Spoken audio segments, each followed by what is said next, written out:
നമസ്കാരം സുഹൃത്തുക്കളെ. തന്റെ 2 സിനിമകളിലൂടെ മലയാളികൾക്കിടയിൽ ആരാധകരെ സൃഷ്ടിച്ച സംവിധായകനാണ് തരുൺ മൂർത്തി. ലുക്മാൻ, അവറാൻ, ബാലു വർഗീസ് എന്നിവരെ കേന്ദ്ര കഥാപാത്രങ്ങളാക്കി അദ്ദേഹം സംവിധാനം ചെയ്ത ആദ്യ ചിത്രമായിരുന്നു ഓപ്പറേഷൻ ജാവ. സിനിമ വലിയ ശ്രദ്ധ നേടിയിരുന്നു. 2022 പുറത്തിറങ്ങിയ തരുൺ മൂർത്തിയുടെ രണ്ടാമത്തെ ചിത്രമായിരുന്നു സൗദി വെള്ളക്ക. ഓപ്പറേഷൻ ജാവയിൽ നിന്ന് വ്യത്യസ്തമായ സിനിമയായിരുന്നു ഇത്.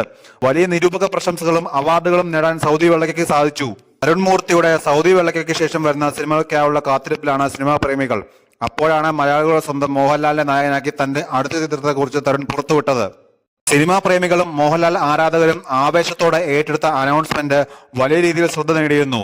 ഇപ്പോൾ എഴുതാത്ത ചിത്രത്തിന്റെ കഥ മോഹൻലാലിനോട് പറയാൻ ചെന്ന അനുഭവം പറയുകയാണ് തരുൺ മൂർത്തി. ദേശാഭിമാനി ദിനപത്രത്തോട് സംസാരിക്കുകയായിരുന്നു തരുൺ. കഴിഞ്ഞ 1 വർഷമായി തിരക്കഥ ജോലിയിലായിരുന്നു. തിരക്കഥ പൂർത്തിയായ ശേഷം മോഹൻലാലിനെ കണ്ടാൽ മതിയെന്ന് തീരുമാനിച്ചിരുന്നു. 14-15 കരട് തിരക്കഥ എഴുതിയ ശേഷമാണ് പൂർത്തിയായത്. ആദ്യം ലാലേട്ടനെ കാണാൻ ചെന്നപ്പോൾ വളരെ ആകാംക്ഷയോടാണ് അദ്ദേഹം കഥ കേട്ടത്. കഥാപാത്രത്തെക്കുറിച്ച് ചോദ്യങ്ങൾ ചോദിച്ചു. അതിലൊരു അഭിനേതാവിന്റെ കൊതി ഞാൻ കണ്ടിരുന്നു. എമ്പുരാന്റെ ചിത്രീകരണത്തിനായി പോവുകയാണ്, അത് കഴിഞ്ഞ് കാണാമെന്നാണ് പറഞ്ഞത്. പിന്നീട് 2 മാസം കാത്തിരിപ്പിലായിരുന്നു. വന്ന ശേഷം അദ്ദേഹം ഓർത്തു വിളിച്ചു. ആദ്യം കണ്ടപ്പോൾ 4-5 മണിക്കൂറോളം സംസാരിച്ചു. രണ്ടാം തവണ 2-3 മണിക്കൂർ സംസാരിച്ചു. എന്നിട്ട് ചെയ്യാം മോനെ എന്നാണ് പറഞ്ഞത്. എന്ന് ചെയ്യാമെന്ന് അറിയിക്കാമെന്നും പറഞ്ഞു. പിന്നീട് ഏപ്രിൽ തുടങ്ങാമെന്ന് പറഞ്ഞു. തരുൺ മൂർത്തി പറയുന്നു.